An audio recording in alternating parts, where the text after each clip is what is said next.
Hey everybody, and welcome to Rider Club Radio, the podcast all about Kamen Rider, number one on the internet. I'm your host, Jeff. And I'm Liam. And today we're going to be talking about Kamen Rider Drive, the final episode. Jeff, I think you mean the second... Final episode. Second last... Final episode. So today in the absolute final episode of Kamen Rider Drive, Drive and Heart beat Sigma. They pull it together. It's not a very great fight. They pull it together. They use all their powers. It's not a very great anything. It takes like 3 minutes. Yeah, we'll save our opinions for later. For now, Shit. You spoiled the whole fucking thing. Just turn it off. It's shit. They pull it all together. Drive and Heart pull it all together. They beat Sigma, and they blow up a big chunk of the building. And Drive falls out of the building. Oh no! And while he's falling through the air, he has a vision. He wakes up in a forest, and in the forest he sees Kamen Rider Ghost, the mysterious orange Kamen Rider. Please be excited. Please be excited for Kamen Rider Ghost. He beats up a bunch of already dead Rider villains. I guess he beats up their ghosts as they come back from the dead. He beats up Freeze and whatever. Whatever indeed. And he beats him up, and then Drive wakes up, and Heart has saved his life. He's like, yeah, thanks, Heart. Thanks a million. But then Heart wants to fight. And he and Heart start fighting it out. But Shinosuke doesn't have his belt. So Heart's kicking his ass. And then Kiriko gets a hold of his belt. And she brings it to Drive. And Drive gets it, but he doesn't put it on. And he doesn't put it on because Heart just dies. Just keels over and dies. Because he sustained a mortal wound when he was fighting with Sigma. He fucking shows up and dies of fox die. Seriously, yeah, that's what it's like. Just when it looks like he's about to win, he just keels over and screams, "Fox, die!" And Shinosuke does a salute. All the Roid are now dead. Every single one. What a shame. Just as I predicted, might I say. Yeah, good job. And then there's a little time skip, and we get to see... It has one of those little scenes where, like, Q went on to become a world-famous author, and... That's not for, like, a few minutes. Yeah, there's a little time skip, and it shows everybody breaking up. All the SCU breaking up. And they're all like, oh, this is so sad, it's so sad. Go ends up traveling the world with Harley Hendrickson. Yeah, who the fuck actually thought he was ever going to come back? But he does. That's a fucking surprise. I was so excited to see him. That was the highlight of the episode for me. Yeah, I was like, holy shit, seriously? He's back? Whoa. And then he's like Go's father figure for some reason, and I'm happy about that. Yeah, whatever. It's a fine role for him. And Krim locks all of the Drive stuff, the driver and all the shift cars and the motorcycle and the Trideron, etc., etc., etc. He dunks them all under a bunch of water and seals them deep underground because he doesn't trust humanity with them. He returns to his home planet, the center of the Earth. Yeah, and he appears as a person before Shinosuke. Just this once. He appears as Chris Pepler towards the gang, and they have a little heartfelt moment before he dips himself into the drink. And you start to realize why Chris Pepler doesn't have too many roles as himself, because he's awkward as fuck. He's meant to be like a mentor figure to Shinosuke, and like a sort of like an older guy, but he's shorter than him. So it's a bit funny. Everyone's shorter than him in Japan. Everybody's shorter than him everywhere. I bet Shinosuke is like fucking like 7'3". I bet he's like a basketball player. The guy's huge. It's scale. Yeah, I suppose. He's Anyways, probably like 6 foot. And then, after all that, Go keeps Chase's little bike, just as a memento. Well, After all that, he's searching the world to find a way to activate his core again. Yeah, so he can maybe bring him back. Which, according to the end of the episode, never happens. Probably not. Probably not, but a man can dream. And Shinosuke, while he's driving around with Kiriko, encounters a traffic cop, a bike cop, who has the same face and body as Chaser, and they're like, oh, this is the guy that he copied. Me and you should be friends because you look like a guy I know. And then they do that. It's a nice scene. No, they don't. Well, they are going to in the Chase future. tells them to fuck off and leaves. He's like, I don't need friends. And Shinosuke's like, I'll come visit you later. And then Shinosuke compliments Kiriko, which is basically love in a Kamen Rider series. It's as good as it gets. Pretty much they're already fucking. Yeah. And then they drive away into the sunset. They drive off. Saijo Q becomes a famous author. Oda becomes a good cop.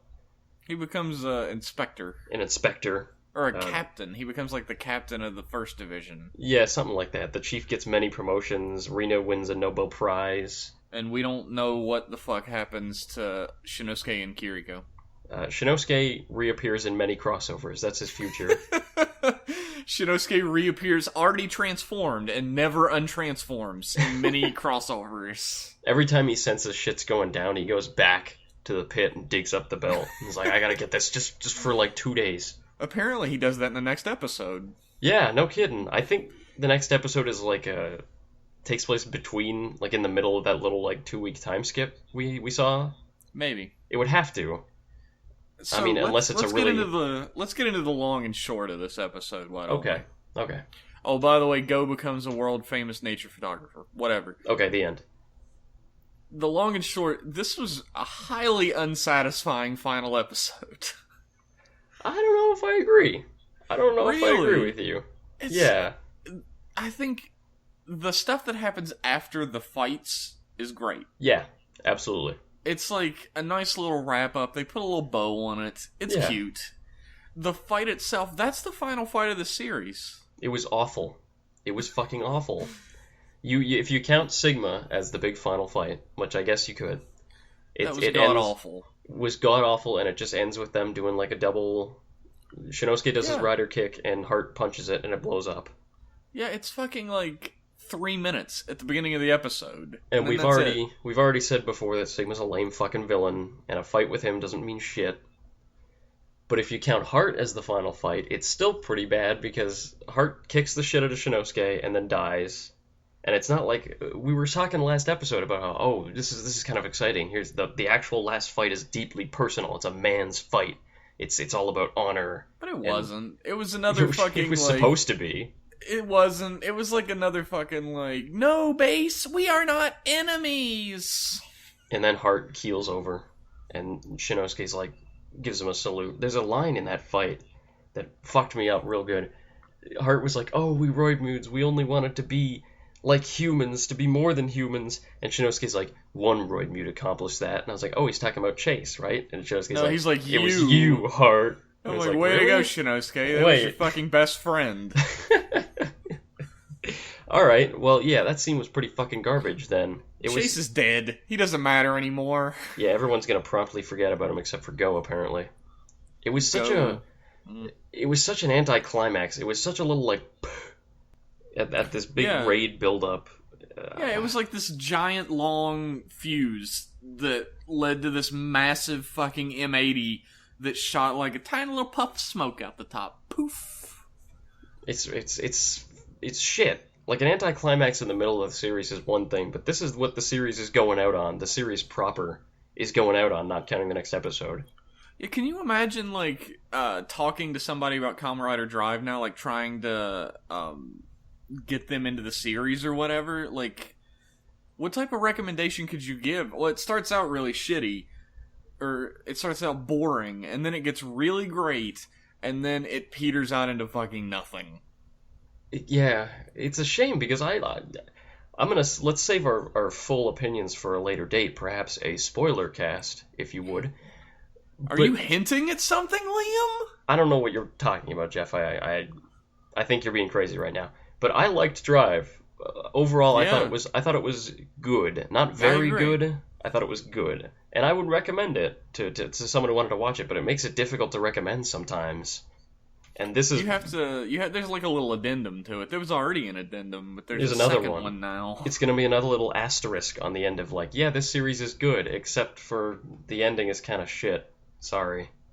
The final fight, at least, is kind of shit. Yeah. Like, think back... I would have to say the ending is kind of shit. The whole, like, Professor Bano Gold Drive horse shit was really stupid. Last 5-10 episodes, I know what you mean. Like, the whole build-up to that ending was kind of crap as well. Like, look at, I keep comparing the series to Gaim, but it was they're right next to each other. It's hard not to compare them. It's true. Gaim had a very good build-up to its ending. Gaim's ending wasn't the best.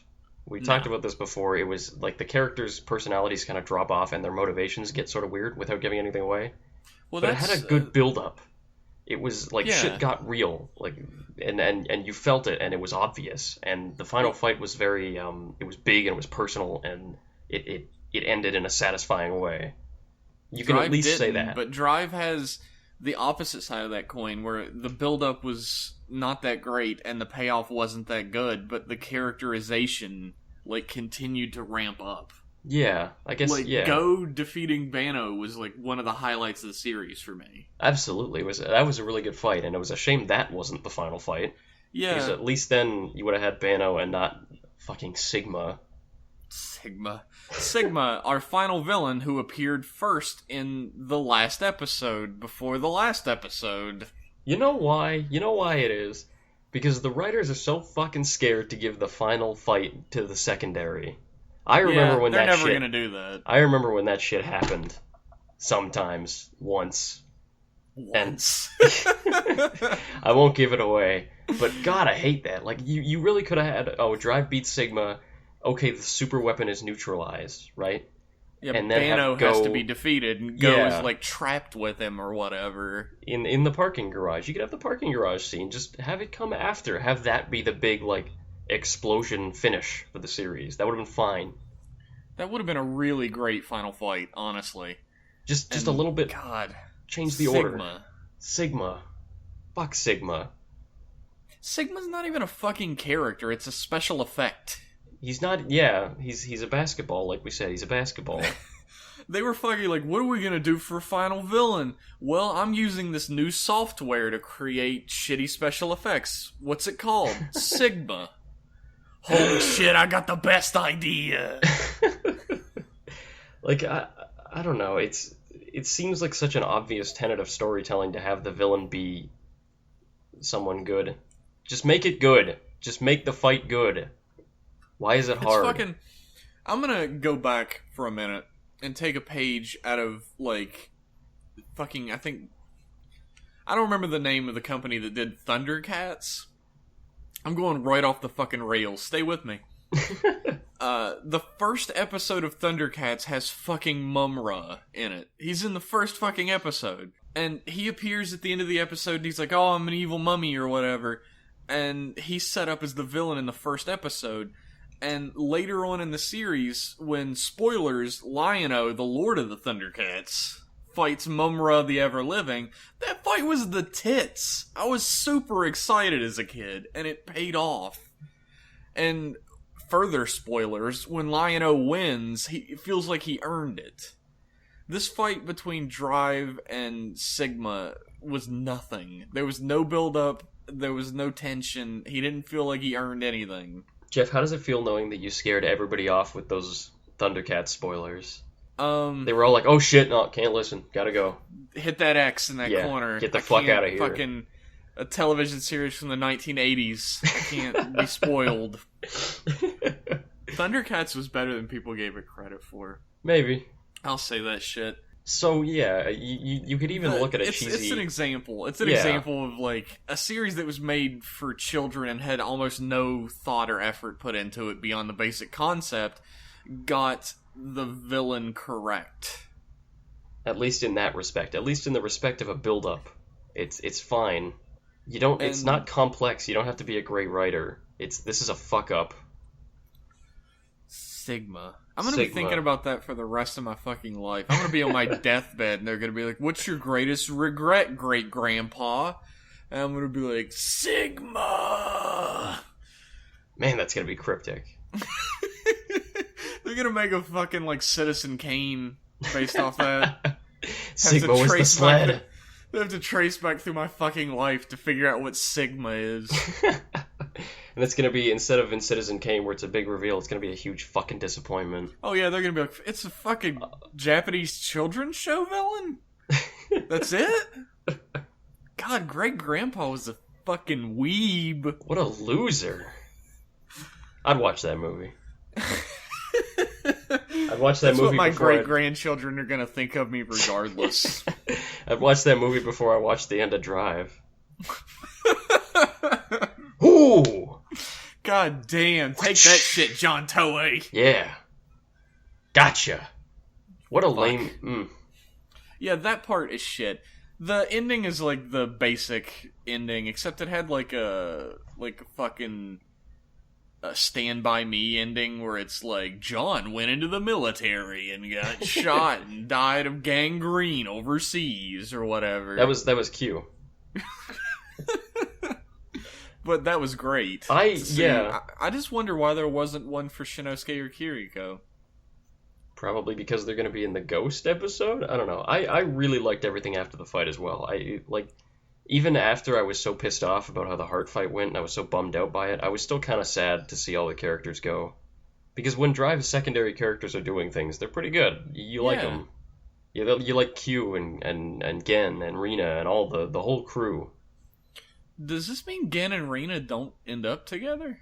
Oh, they did. They totally did. They just didn't mention that they got married. Like, remember at the in the last episode, Gen was like, "Oh, does Rina want to fuck? She probably wants to fuck." And then yeah, I remember that happening in this children's television series. It was a pretty weird line to have, but in this episode too, I don't remember the exact thing, but they do imply strongly again that they're gonna fuck, so they probably did. But then, like in their little future thing, it's like she goes on to be a Nobel Prize winning scientist, and he becomes like the captain of the whatever, and it says nothing about each of them together. So it doesn't say anything about Q, but he probably got married. No, he didn't. Okay, let's not make up fantasies for Q, but Liam, I'm sure our ship has sunk. No. All that fan fiction means nothing now. Until Movie Wars 2016. No, I mean Superhero Wars 2016. There I am mixing them up again. You almost did the same shit. Until the next big crossover movie, The Dream is Still Alive. Maybe they'll show up a year later and they'll be like, "Yeah, we're married now," or something. Please. Oh God, please tell me. Just have an audio log or something, Ghost, please. An audio log. Ghost is trying to solve a fucking mystery aboard a ship, and he finds an audio log of Gen and Rina fucking. Oh God. Sounds like it'd be more appropriate for a video log. Have them be extras in the background or something. Fucking? I'm a shipper. I've fallen off the wagon real hard. Oh my God. I want everyone to take note that Liam is a dirty fucking shipper. Oh. I am too.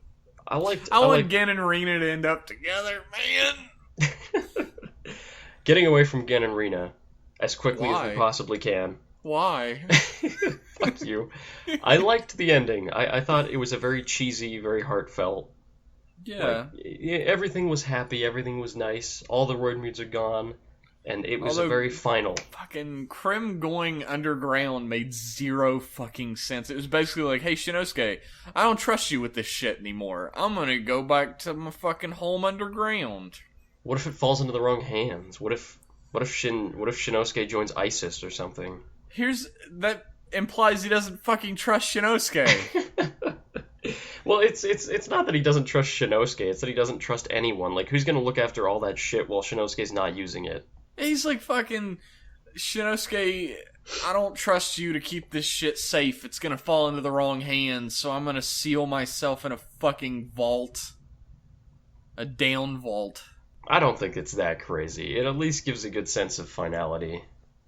Yeah, I don't know how much I like that in general, because it makes any further crossover that features them seem idiotic and implausible.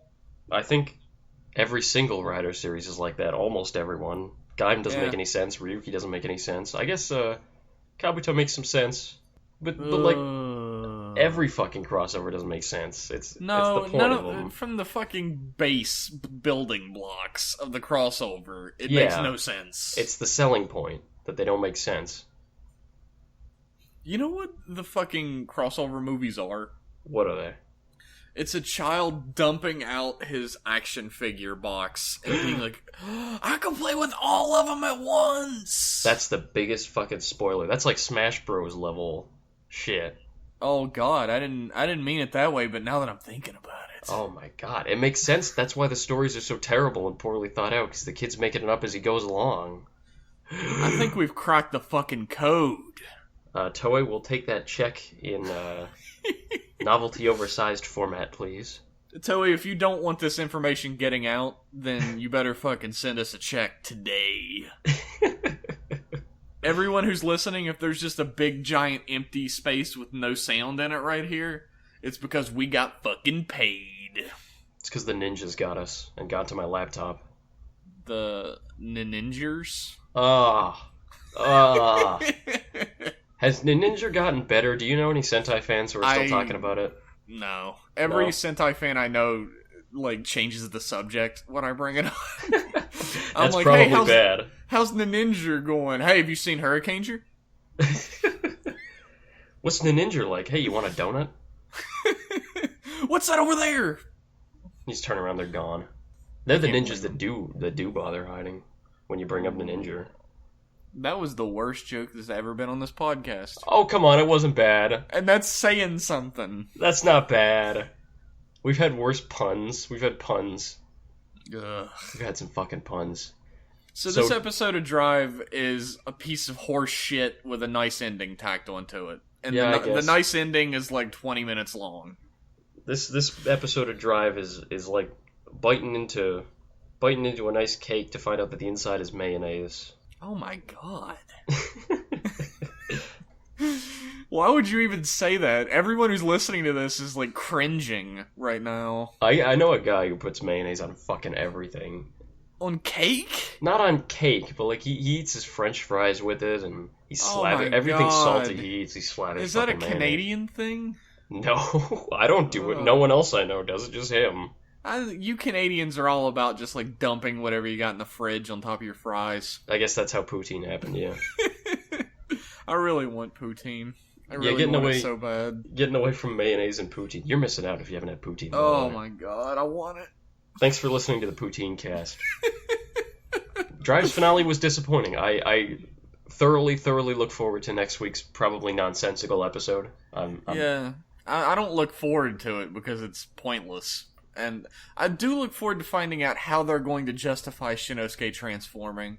I figure it's going to be some BS like, hell, he's in the ghost world. No, I'm telling you, it's going to be, like, remember, he beats Heart and then there's a little, like, 2 weeks later sort of thing? It's going to take place, like, the day after he beats Heart or, like, 2 days after or something like that. It's going to take place in between. That's what I think.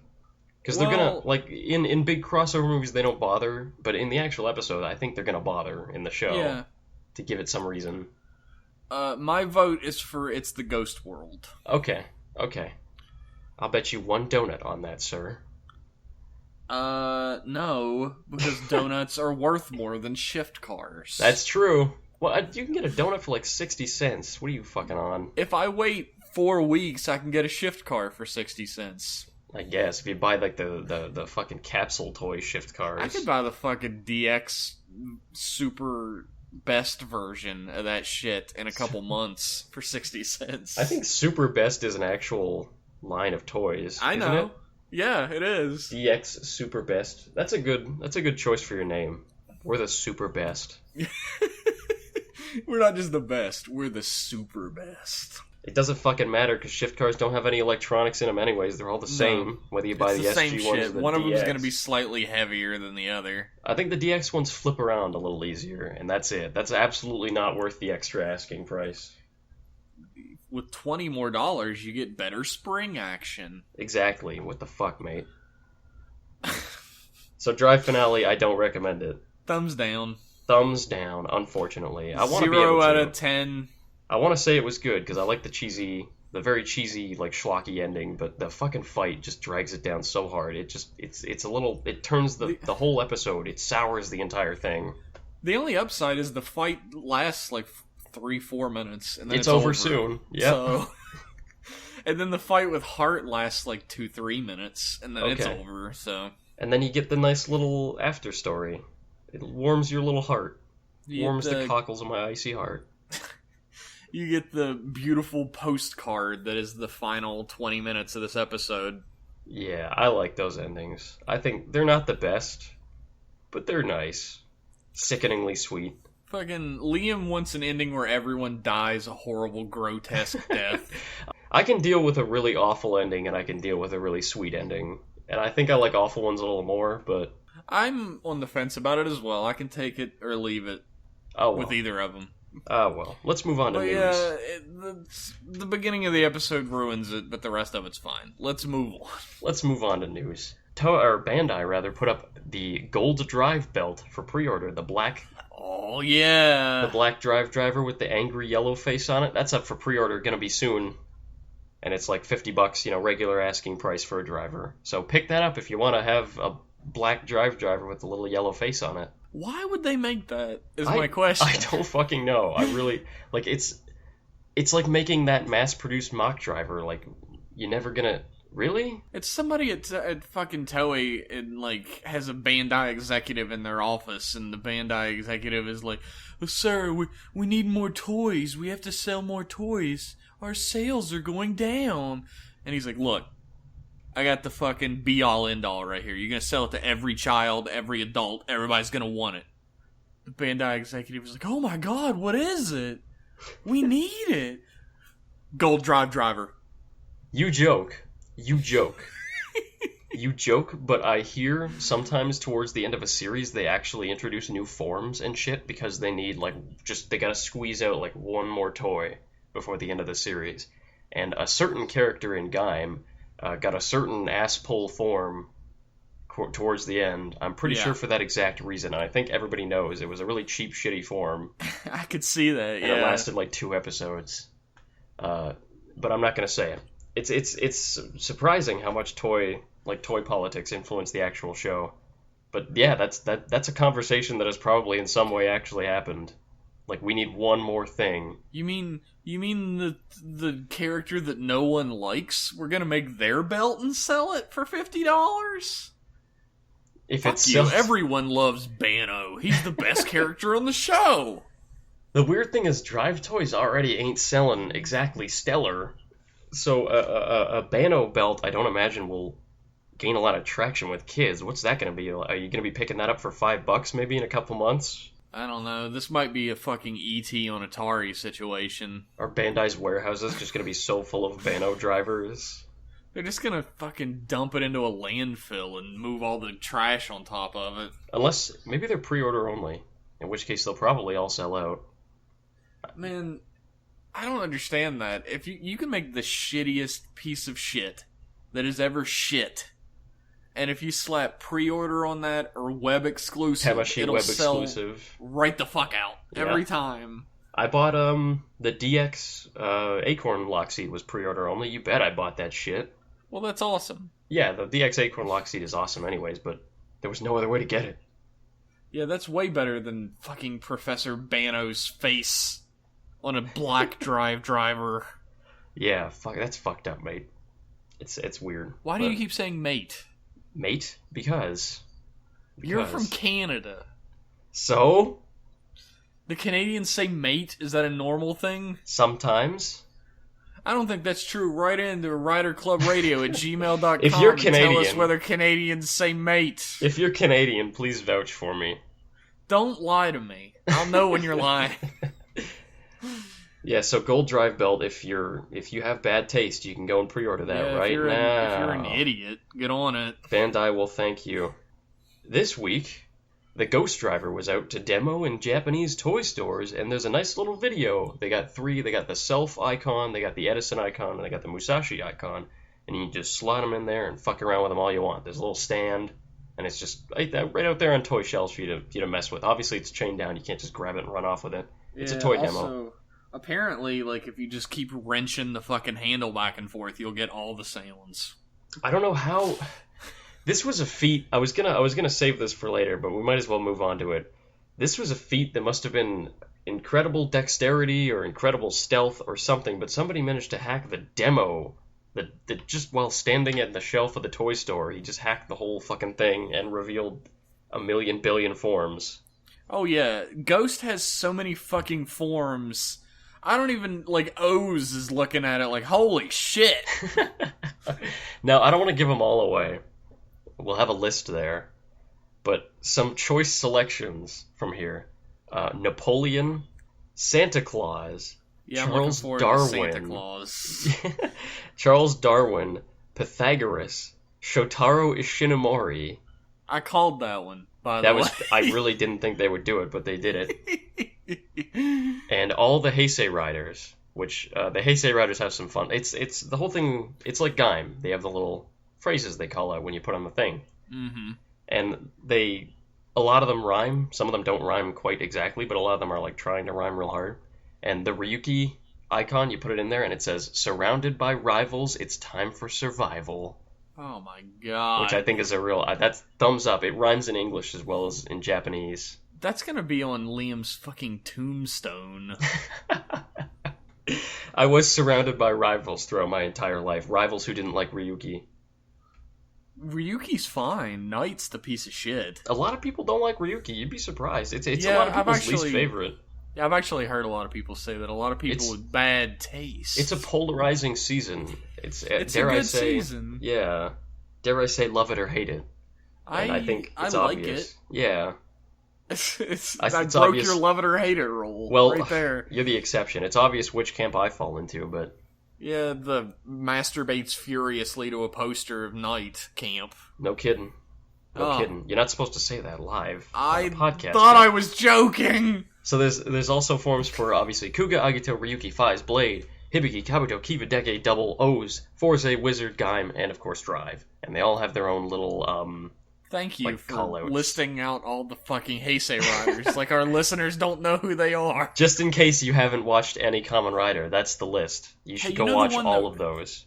You know the one that really stood out to me as like the most interesting, and I'm wondering how the fuck it's going to be used. What? There is a Florence Nightingale Yeah. form. That's awesome. I That's can't wait great. to see how that's going to be used. I like Charles Darwin. What is Darwin going to be about? Maybe he'll evolve. Anyways, there's a whole bunch more if you want to check out. We didn't give all of them away, just the best ones. Yeah, fuck, spoilers? Spoilers? 5 minutes ago? Who cares? The Gaim callout is orange banana, too stupid to be true. I don't think that's what it actually is. It is, well, I don't know. That's how they translate it on this blog. I hope that's what it is, because that's fucking great. Oh my god. Waving blade, the trump is spade. Alright, that's enough. Just check You're those out. They're really spoiling fun. everybody. They're really fun. Look at them. The Santa Claus one you get by buying a Christmas cake. They've already revealed the ghost Christmas cake. I guess they have to reveal it now because Christmas is coming up soon. They can't hold that off any longer. Have you ever wanted a Kamen Rider Christmas cake? I want one. I've wanted a Kamen Rider Christmas cake for about 30 seconds now since I found out that they existed. Every year. Last year there was a Gaim one. Year before that there was a Wizard one. They I make want one every year. real bad now. And they come with shit, too. Or last year there was a Drive one, rather. Year before that there was a Gaim one. I'm fucked up. But, like, they come with shit. The Drive one came with a little Christmas car. Little red and green Christmas car. Oh, that's cute. And this one comes with a Santa Claus icon. I want them. They probably You taste know- like ass, but Oh, yeah. You know, he's probably going to use the Santa Claus form during, like, the Christmas special. I want to believe. Because Wizard actually met Santa, and Yeah. Santa was a wizard Yeah, during their Christmas special. I hope, because fucking Gaim and Drive didn't have Christmas specials. Drive had kind of a Christmas episode, but he didn't use the Christmas shift car. No. I want a fucking Christmas special for Ghost. I want it to be really cheesy. I want everyone to learn the meaning of Christmas at the end. And I want to see this historical figure, Santa Claus. Santa Claus was based on a historical He's figure, kind you of. bitch. He's kind of. Saint Nicholas was a real man. Kinda. Like, our perception of Santa Claus is absolutely 100% fictional. No. Santa Claus is copyright 1903, the Coca-Cola Corporation. Yeah, you know Santa Claus because of Coke. Yeah, that's... I so digress. that's Ghost forms. That's pretty cool. I'm excited to see all those. A lot of them probably won't see the light of the show, Yeah. which is really fucking unfortunate. If we've learned anything about forms in, like, post-decade series, you're probably not gonna see all of them. That's a shame. It's cool because the rider forms especially, I always want to see what those are going to look like. And we got designs for every single Heisei rider form in Gaim. We didn't see Which any is of so them besides one arms, Ichigo arms. I don't even care if we see them in the show or in a movie. I just want to see what they look like. I want to see what the Ryuki tire change looks Yeah. like, you know? I want to see what the Kuga icon does. What kind of hoodie does he get? But they're not going to bother designing all those forms if they're not going to use them. It's a damn shame. They'll sell you the icons, though. Yeah. Please buy. Please buy this useless icon that has no form attached to it. Now, this podcast doesn't do toy news. SH Figuarts is releasing a new Kamen Rider Decade figure. We do every fucking SH Figuarts release now. I think those are notable enough. SH Figuarts is pretty big. They're pretty much like the main line. Yeah, and it looks pretty good. I like it. Yeah, it does look good. The new SH Figuarts, if you see a photograph of the old and the new together, the old looks like it was put together by, like, a one-armed monkey in a dark room. And the new one looks like it was sculpted by the hands of a loving god. You know what's wrong with the old ones? Other than the awful joints. Yeah, they're just really elongated and thin. Yeah, they're stretched. Everything is spikier and taller. It's why when I bought the Knight figure, I ended up buying the Figma and not the SH Figuarts, because the Figma is just, or the SH Figuarts is just so spiky and the proportions are all fucked up. I don't like the way they look at all. No, they look like a fucking, like, fashion model rider. Yeah. They don't look like they do in the show, but these re-released ones look a lot better, so. Yeah, I want the Kuga one so fucking badly. Oh, yeah, the Kuga one looks fucking glorious. I want it so bad. I don't have the extra moolah right now, though. Yeah, that's a shame. That's a shame. So yeah, pick that up when it's out, if you like Decade. I know a lot of you out there love Decade. Much to Jeff's dismay. We have heard a lot from you guys who love Decade recently. This one's for you. The 3 Kamen Rider movies from the 90s, Shin, Zeto, and J, are all getting Blu-ray releases. They're getting a Blu-ray release box set, and it is fucking expensive, let me tell you. It might be a little while before we see, like, new fucking rips. Because of how expensive these are. It's looking at 16,200 yen, which is roughly $130, $140 for those 3 90s movies. Oh my god. That's a lot of money. You have to buy them together as well. Let me convert that. Let me convert that, actually. 16,000 yen. I want you to leave this in so everyone can hear your fucking, like, 1930s typewriter-ass calculator happening in the background. $132. That is appalling. That's a lot of fucking money for 3 movies. For 3 movies from the 90s, I don't care if they're 4K or 5K. $130 is too much. That better have 17 hours of extra features, full-length documentaries, behind-the-scenes footage. It better have fucking all the artwork, all the behind-the-scenes work, like 17 commentaries. It should make love to you on cold, lonely nights. I want an actual belt that lets me turn into Jay for $135. Fuck off. No, that's too much money. I look forward to the inevitable rips. Oh yeah, definitely. Watching Kamen Rider J in 1080p sounds pretty good to me. Oh, fuck you. What? You rhymed. You did it on purpose. That was entirely by accident, I promise. Is that the end of the news? That is the end of the news. Alright, well, we are gonna do something different on this episode and actually read some emails. Ooh, we got a couple. We have a question from our old pal, Oopsie. He said, have you ever had dreams about Toku? What did you see, Liam? No. But Jeff, I know you've had some weird fucking dreams about Toku recently. You've never had any dreams about Toku? I've had dreams about Toku. Oh, I did have one. I remember this from months ago because it was so cool. I had one where I turned into Banana Arms. I had the belt and everything. Of course. And it was like outside of this old movie rental store I used to go to, and I turned into Banana Arms, and it felt really fucking cool. So that was that. That's the whole dream, huh? That's all I remember. It was a long time ago. I've talked about a dream I had before on the show where Liam and I were asked, because of our super popular American podcast, oh yeah, to go overseas and appear in a Gaiden movie. Fruits and Nuts. Fruit and Nut Gaiden movie. Great. As the 2 writers that we made up to answer Blueberry somebody's question. Yeah, yeah, Blueberry and Blackberry. They asked us to come over and play these characters. and we were villains, and we got our asses beat by Michi. Now that's a dream. And then they asked us to be in a fucking post Grape Nuts commercial with Michi and Janochi. Now that's a dream. So that's the American dream. That's the American dream right there, baby. Go overseas and be in children's television. I want everyone to hear that. Everybody who follows us on Twitter already heard about this, but I want everybody who doesn't follow us on Twitter to hear about this. You had a dream about Decade the other night. I did. I had a dream that I was in a public restroom, and I was doing my business in a stall, and Decade, not NOA, not untransformed, but transformed Decade started peeping on me through the slit.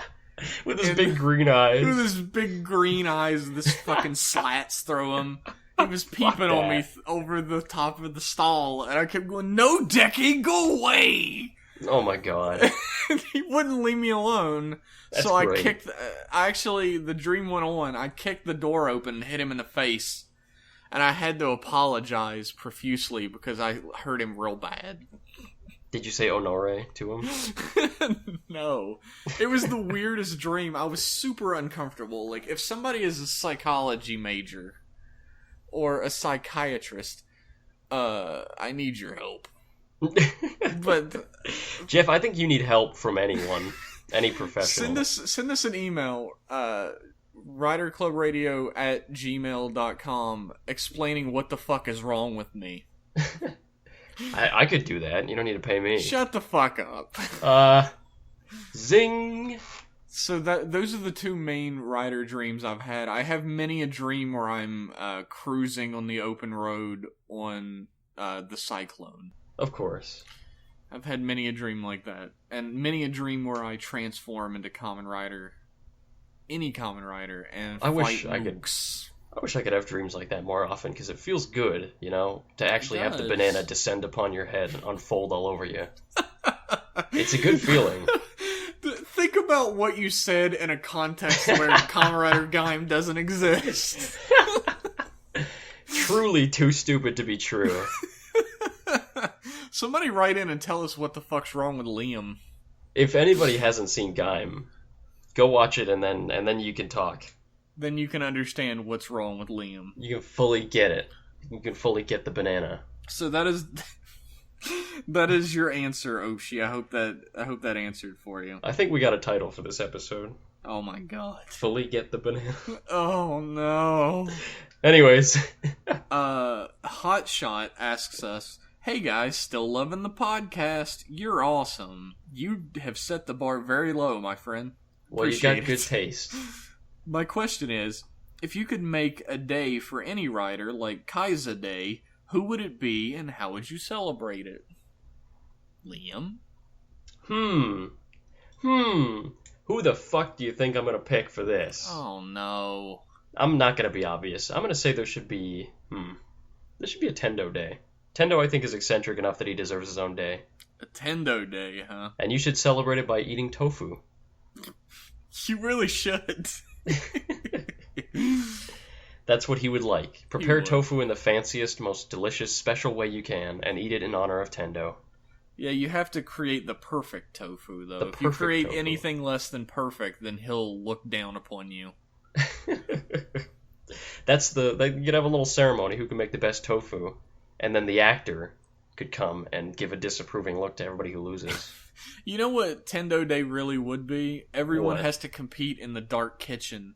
Oh! Everyone has to try and cook a washcloth into a meal. There's you learn a day. a valuable lesson that you don't fucking eat a washcloth, you idiot.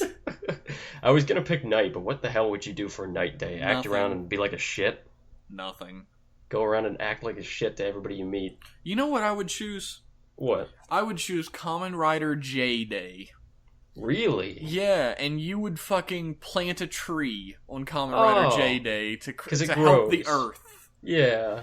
Like, because J was all about protecting the Earth and the environment. So go out and plant a tree for Kamen Rider J Day.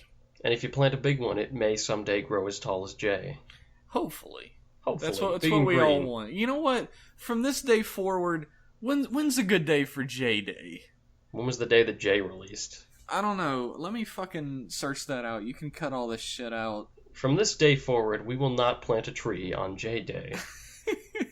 But we'll think about maybe doing it. I'm gonna fucking plant a tree on Kamen Rider J Day. That's gonna be the national holiday of Rider Club Radio. On April 16th. April 16th. Of every year. Ample time to forget. On April 16th of every year, you should plant a tree in honor of Kamen Rider J. How heartwarming. Nobody's gonna do that. Well, I'm sure you will. I'll forget tomorrow. Good. Well, you just want the Earth to die, don't you? Yeah. Maybe I am the Fog Mother. You're a mother something. Oh, that was not even that good. That wasn't even clever. It wasn't. Okay. You don't deserve that. Our last email is from Cyberman Worf, #1 superfan, Cyberman Worf. What up? He says, "What up, you guys? Perfect. Enjoying the podcast as always. Thank you. My question for this week is that in the overall franchise, or between Showa and Heisei eras, who is your favorite villain in Kamen Rider? Who's your favorite villain, Liam? My favorite villain in all of Kamen Rider Showa and Heisei? I feel like we might have answered this before, but we're going to do it again. Oh, you know, this is fucking obvious. General Shadow. General Shadow's my favorite General villain. Shadow is your favorite, huh? I love General Shadow. He is so cool. He like is. Him showing up is, for me, the real herald of Stronger getting better. Like, way better. It's the point where he replaces Titan, and Titan was okay, but he was kind of boring. But Shadow is like this guy who's like, he's all in it for himself. He doesn't give a shit about any of these evil organizations. And he just wants to kill Stronger and prove that he is the strongest, because he's already the strongest in Hell, and he's come up here and he wants to be the strongest on Earth too. And he's got a sick sword, and he's got a really cool cape. And he's got a weird-ass helmet. I love his helmet is cool because it implies, like, it really makes him seem like he's from a different world. Like, he can't even breathe Earth air. He's got to wear this helmet. It's also and he throws the helmet with the face underneath around. it. The helmet with the face underneath it is also really fucking unsettling. It looks, because he's got that veiny, like, yeah, ugh. It's unsettling. He looks scary. He's cool as fuck. He is a really cool villain. What about you, Jeff? I believe we answered this before, and I believe you answered General Shadow. Did he? This was probably a very old question in a very old episode, but here it is again. And I answered the same thing last time, Daguva from the end of Kuga. Yeah. Because I don't think I've ever seen a villain fight at the exact same level as the hero he's fighting. And it was really, like, blow for blow, kind of. And it wasn't done like, oh, he punches and I punch at the same moment, and we punch each other at the same moment. See? We're equals. It was just obvious with the way they were fighting that they were equals, and it was brutal as fuck. And his goal becomes somewhat understandable, I guess, in a weird way. I'm trying not to give any spoilers. I'm coming up on the end of Kuga right now, actually. Yeah. I'm getting into the 40s, and I know all of you watching are probably like, geez, Liam, it took you for fucking ever. Well, right now, I'm on vacation. I'm far away from home, and I haven't even thought about watching Kuga this whole time. I've been very busy doing nothing over here. Sounds awesome. But I'll get on it, I swear. I'll finish it. So that's my answer. You know what? Why don't we choose a second favorite? So people who've been listening from the beginning, all 5 of you, don't get bored with this part. Who would you say your second favorite is? Shadow Moon. Oh yeah, I knew you were gonna choose Shadow Moon. By a long shot, because just like General Shadow, Shadow Moon shows up. A lot of shadows in Showa. All about the shadow. Shadow Moon shows up, and he just grabs the series and just lifts it up to a new level that it was never at without him. You have like he's a much stronger presence than the 3 priests that were before him. Yeah. He's a very threatening villain. He's a very striking villain. He's got a very great design. It's kind of it looks kind of like Black, but not quite. You can tell their powers are from the same source, and they got the same belt and everything. Yeah, he looks super cool. He looks like RoboCop Black. Yeah, kind of like, he looks a lot like RoboCop. Yeah, now that you mention it, he's all silver, and he's got like the spikes coming out of the back of his leg and the back of his arm. And he walks kind of like RoboCop when he's doing his slow walk. Yeah, And he is easily the best part of the last episode of Black, but I won't say why, because it's a bit of a spoiler. Dun dun dun. Dun, dun, dun. I think Showa tends to have stronger villains than Heisei. Like, I like Heisei villains, but sometimes Showa villains are very clear-cut villains. Yeah, they're good and simple, whereas Heisei sometimes, it's nice to have a more complex villain, but sometimes they get muddled in the complexity, and they fuck up some elements of, like, their motivations, like why are they doing this, or why aren't they doing this other thing that makes more sense, or where did they disappear to for 10 episodes, or why did they die so shitty. It's like, you don't have to be super crazy, like, into it with a villain. He can just be an evil guy who wants to take over the world, and as long as you do it well, like, not like Bano. We complain a lot about Bano being a very simplistic villain. Banner's in a series where all the villains are very three-dimensional for the most part, and he's, like, flat as a fucking pancake. Yeah, whereas someone like General Shadow is in a series, General Shadow or Shadow Moon are in a series where the villains are big evil guys who want to take over the world, and they are slightly deeper than their counterparts. Even though they're not that deep, they still are just evil guys who want to take over the world and kill the bad guy, but like, or kill the good guy. But it's enough. It's enough for them, I think. What about you, Jeff? What is your second favorite villain? My favorite is a flat as a pancake villain who wants to take over the world because he's evil. Great leader? No. Although he is from the original series, it's Dr. Shinigami. Oh. Who is also Ika Devil. Yeah. And Dr. Shinigami is Bram Stoker's Dracula, but really angry. What does he live in a reclusive mansion and? Yeah, well he's fucking wearing like a high collared cape around everywhere, and he has vampire teeth. That's so cool. He's like Bram Stoker's angry Dracula, but he turns into a fucking evil squid monster, who's one of the coolest designs. I liked that book. I liked Bram Stoker's Dracula, but I think I would have enjoyed it a lot more if Dracula turned into a squid. He would finally be able to fight on land, sea, and air. That was a missing scene for sure. Yeah, he couldn't fight in the water. What good was he? Yeah, it's a damn shame about him, his one weakness. Dr. Shinigami is like, he's the villain who shows up and he's very threatening and evil, and he has like shadows on him and like light coming from underneath him, like he's telling you a spooky bedtime story. And then the Kamen Riders fuck his plans up, and he's like, I'll get you next time, Kamen Rider. And he runs away like all defeated and shit. And he just does it so well. In fact, that when they needed to have a leader for Shocker in Kamen Rider the First, they just used stock footage of Dr. Shinigami on a screen. And that's surprising. They just dubbed over him. That's really surprising to me. Wow. And the funny part is, like, they have two other, like, Shocker officials who are, like, modern actors. Who are all like, ooh, we're Shocker. We're gonna rule the world. You know, like, all cool and collected. And then he's, like, fucking having a zoom close-up on his face. And he's like, destroy them! I like those villains. I think for a show about Karate Bugman, a good simple villain is sometimes best. It really depends on what you're going after. Like, sometimes a villain that has, like, much deeper motivation can be really great in a Rider series, but not appearing in the last 10 or 20 episodes. Yeah, I think that's Bano's problem. I think 20 might be fine, but 10 is perhaps... 10 is really, really pushing it.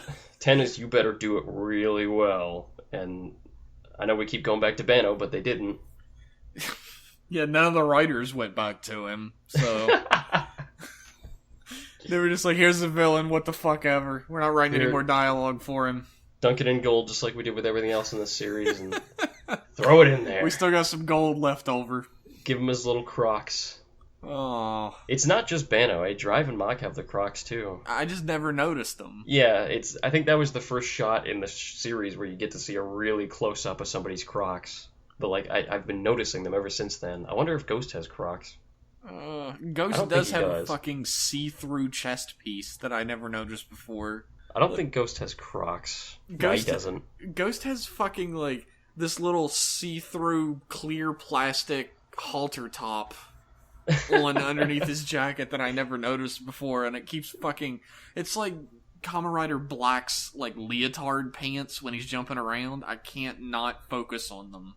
The see-through like chest thing that Ghost has reminds me of Immortan Joe's armor. You know, he had the see-through plastic armor. It does. And it's got like the pecs and the abs on it, just like Immortan Joe. That's funny.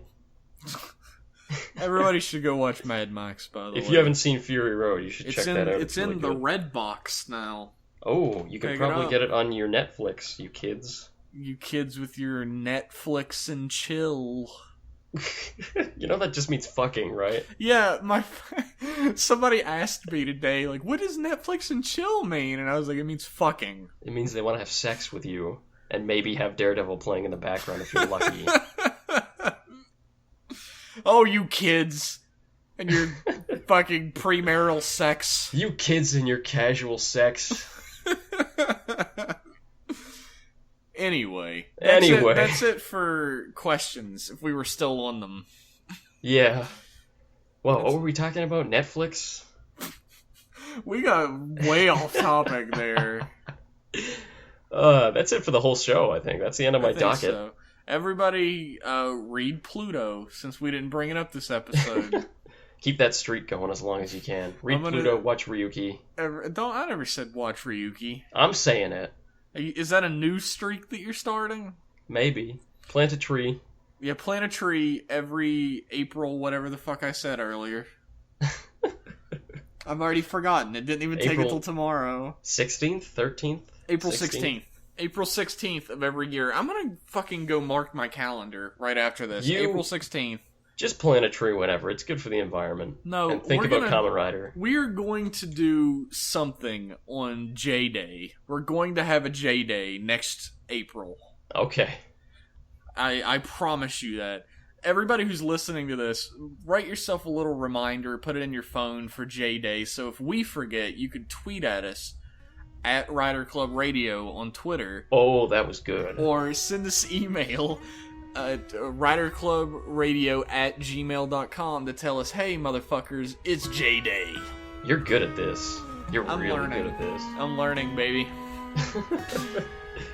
Anyway, see everyone next week. Yeah, thanks for tuning in, everybody. See ya.